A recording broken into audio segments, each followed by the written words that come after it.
Hello दोस्तों, स्वागत है आप सबका आपके अपने YouTube चैनल अपनी संस्कृति में। पांडव नहीं थे, पांडु पुत्र। अगर इस सच्चाई के बारे में आप जानना चाहते हो कि अगर पांडव पांडु पुत्र नहीं थे तो फिर इनके पिता कौन थे, अगर आप ये सारा कुछ बहुत डिटेल में जानना चाहते हो तो चैनल को कर लीजिए सब्सक्राइब। और अगर वीडियो अच्छी लगे तो वीडियो को लाइक करना और कमेंट बॉक्स में जय श्री कृष्णा लिखना दोस्तों मत भूलना, क्योंकि आप लोगों का एक एक कमेंट, एक एक लाइक हमें देता है मोटिवेशन आगे काम करने के लिए।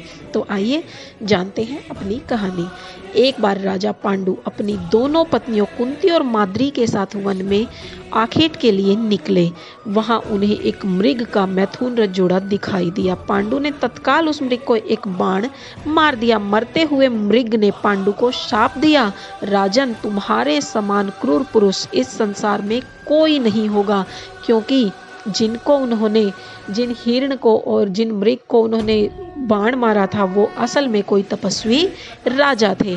तो उन्होंने क्या श्राप दिया कि तूने मुझे मैथुन के समय बाण मारा है, अतः जब कभी भी तू इस मैथुन रथ में होगा तो तेरी मृत्यु हो जाएगी। इस शाप से पांडु अति दुखी हुए और अपनी रानियों से बोले, मैं अपनी समस्त वासनाओं का त्याग करके इस वन में ही रहूंगा, तुम लोग हस्तिनापुर लौट जाओ। दोनों रानियों ने दुखी होकर कहा, हम आपके बिना एक क्षण भी जीवित नहीं रह सकती, आप हमें भी वन में अपने साथ रहने दीजिए।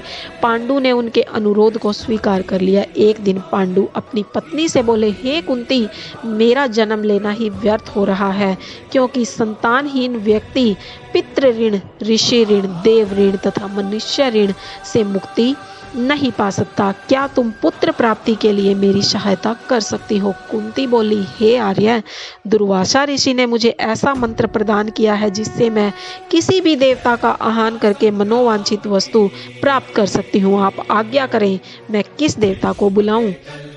इस पर पांडु ने धर्म को आमंत्रित करने का आदेश दिया।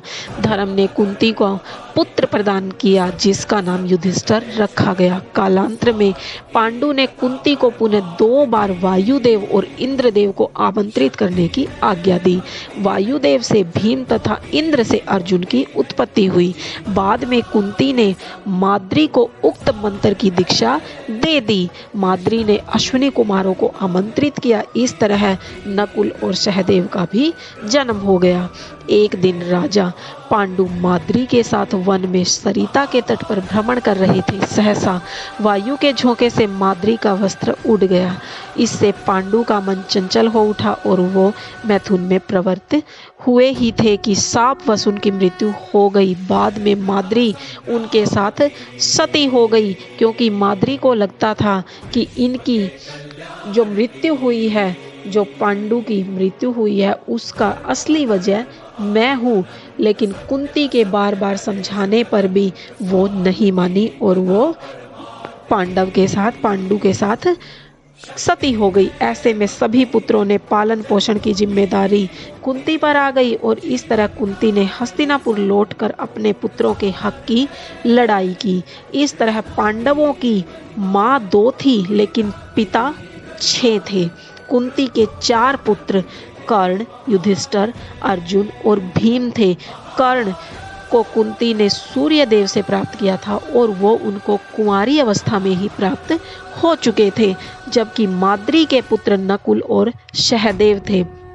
माद्री के भी पुत्रों की प्राप्ति कुंती की वजह से हुई थी, क्योंकि कुंती ने ही माद्री के जिद करने पर उनको वो मंत्र शिक्षा दी थी जिनसे वो भी किसी देवता का आवाहन करके पुत्र की प्राप्ति कर सकती थी। तो इस पूरी चर्चा में आप लोगों ने जाना कि कैसे कुंती और माद्री ने अपने अपने पुत्रों को जन्म दिया और कौन असली पिता थे सारे के सारे पांडवों के। जानते हैं एक बार फिर से। कर्ण के पिता थे सूर्यदेव, युधिष्ठिर के पिता थे धर्मराज, अर्जुन के पिता थे इंद्रदेव और भीम पुत्र थे वायुदेव के, और माद्री के पुत्र जो नकुल और सहदेव थे वो थे अश्विनी कुमारों के पुत्र। तो इस तरह से आपको ये सारी जानकारी मिल चुकी है। अगर ऐसी ही और वीडियोस आप लोग देखना चाहते हो और इंटरेस्ट रखते हो तो चैनल को कर लीजिए सब्सक्राइब, क्योंकि ऐसी ही अच्छी अच्छी वीडियोस और जानकारी के साथ मैं आपको समय समय पर मिलती रहूँगी। और कमेंट में जय श्री कृष्णा लिखना मत भूलना दोस्तों। और आप लोगों का एक एक सब्सक्रिप्शन, एक एक लाइक, एक एक कमेंट हमें अच्छी सी मोटिवेशन देता है, जिससे हम बहुत मन लगा के काम कर सकते हैं। तो तब तक के लिए बाय, जय श्री कृष्णा।